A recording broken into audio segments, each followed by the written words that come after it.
This video shows that, contrary to the common opinion, Einstein's relativity cannot derive the mass-energy relationship E equals mc².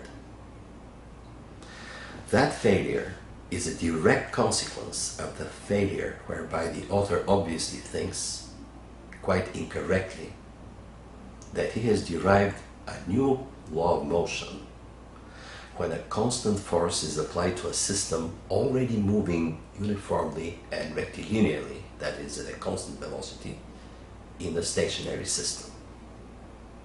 So this moving system is already moving uniformly and rectilinearly, and a force is applied to it. Please pay attention. It is not that uniform rectilinear motion that the author has in mind.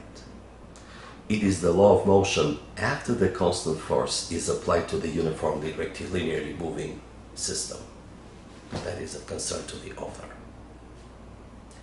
This difference between these two motions is starkly confused when the author attempts to derive the mass-energy equation, E equals mc².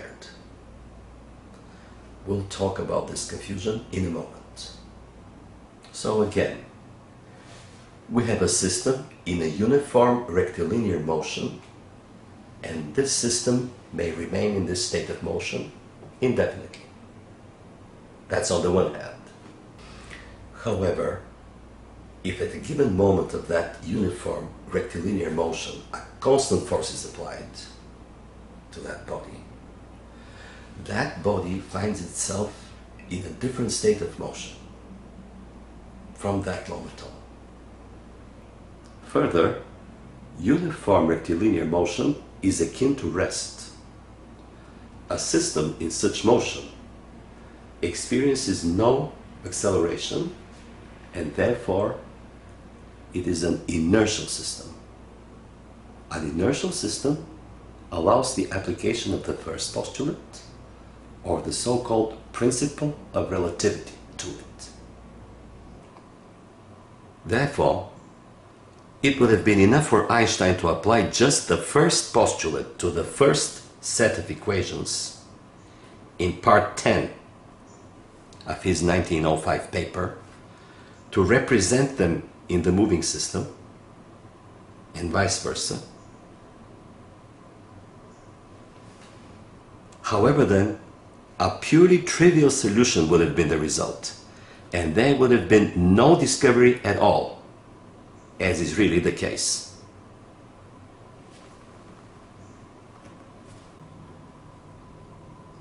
In his desire to make a discovery at any rate, Einstein redundantly uses Lorentz transformations for such representation, and as a result ends up deriving two distinctly different expressions for the law of motion of one and the same body in one and the same system.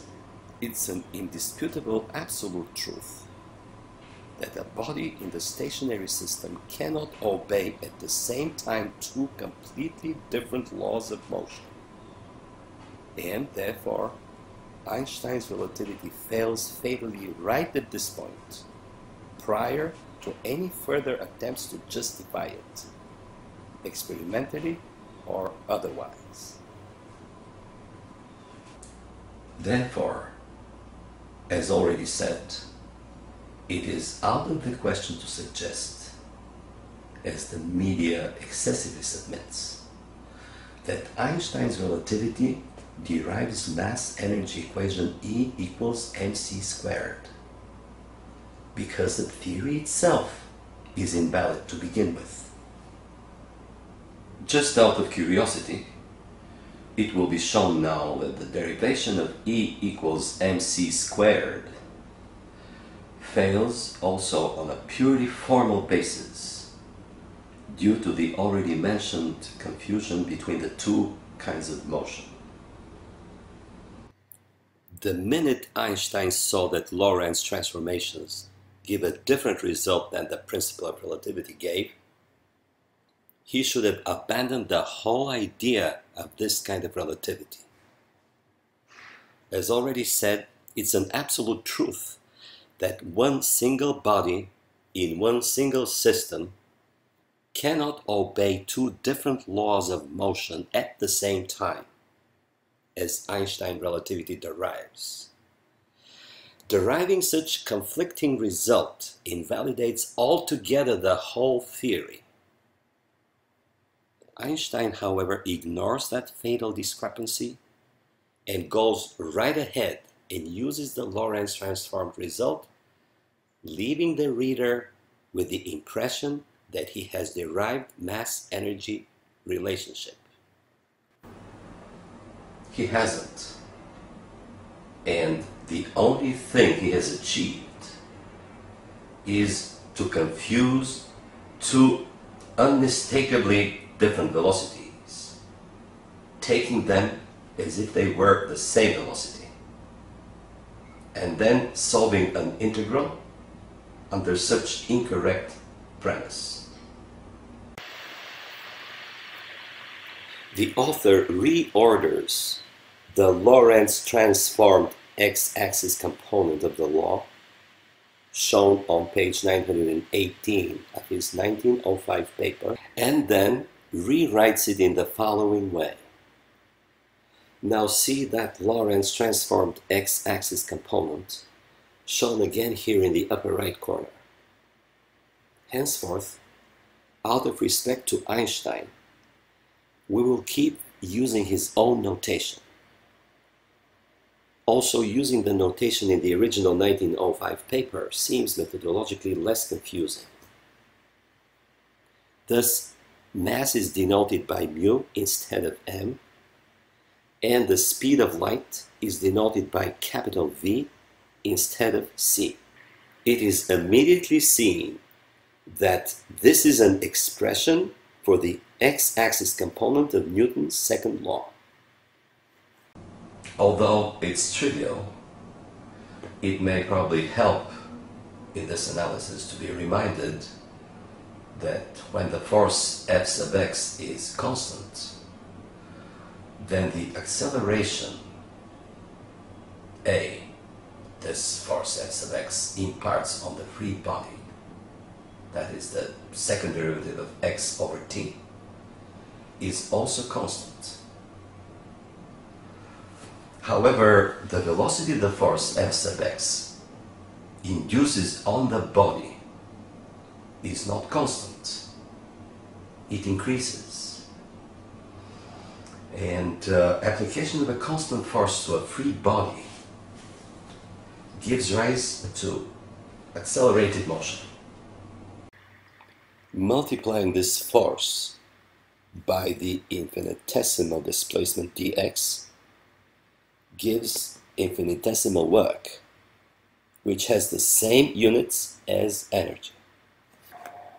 And then, integrating it over the whole path, we get the expression for the work done as a result of the application of that constant force. Now, let's get back to the Lorentz transformed expression of Newton's second law, written for the x-axis component along which Einstein observes the motion. This equality can have both sides integrated.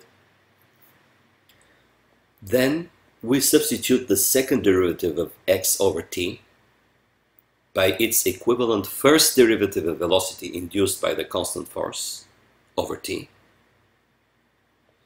And it is right here where this blue-colored velocity appears, differing from the constant velocity of the uniformly rectilinearly moving system.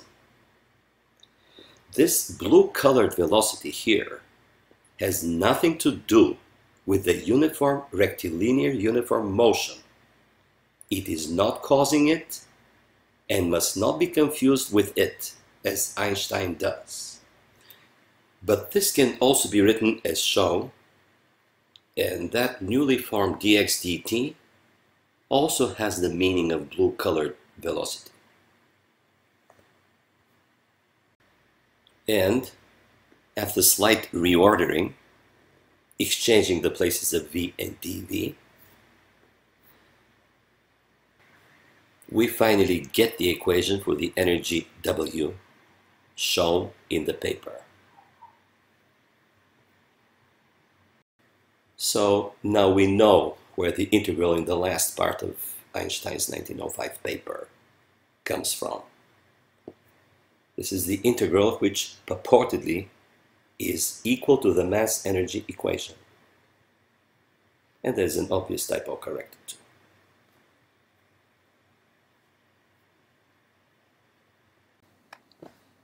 A special attention should be paid now to the fact that the velocity colored in blue is associated with the force applied. Blue-colored velocity is not constant, and its value depends on the value of the force applied. The force with which the blue-colored velocity is associated is not the cause for the velocity which will be shown in a moment and which is colored in red to emphasize its different nature. The red-colored velocity, to be shown in a moment, is constant and is the velocity of the uniform rectilinear motion which exists even if no force is applied.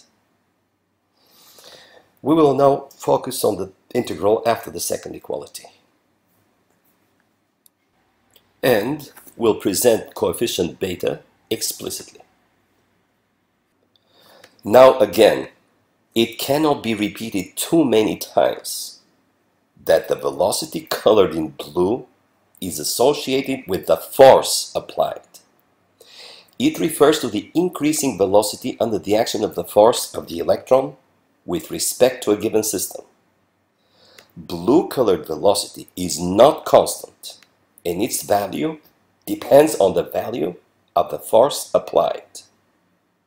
On the other hand, the velocity colored in red is associated with the coefficient beta.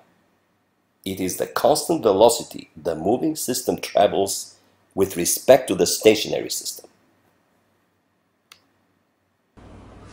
Einstein has confused the two velocities, taking them to signify the same thing. However, as seen, the two velocities have nothing to do with each other. Now, because the red velocity is constant, the entire coefficient beta is constant, and therefore we can factor it out of the integral. But this leads to a result differing from the result Einstein obtains.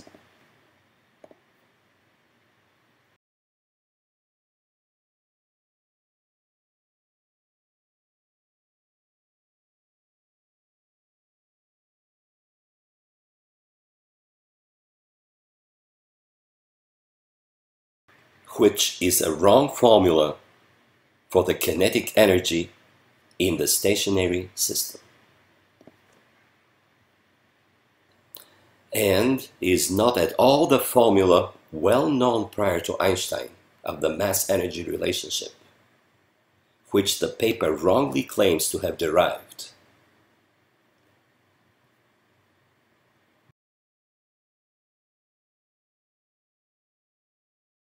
As seen, if one correctly honors the physical difference between the velocity of uniform rectilinear motion on the one hand and the changing velocity induced by the constant force applied to the body on the other, the value of the integral is not as shown in Einstein's 1905 paper, which clearly demonstrates that Einstein's relativity cannot derive the mass-energy relationship E equals mc².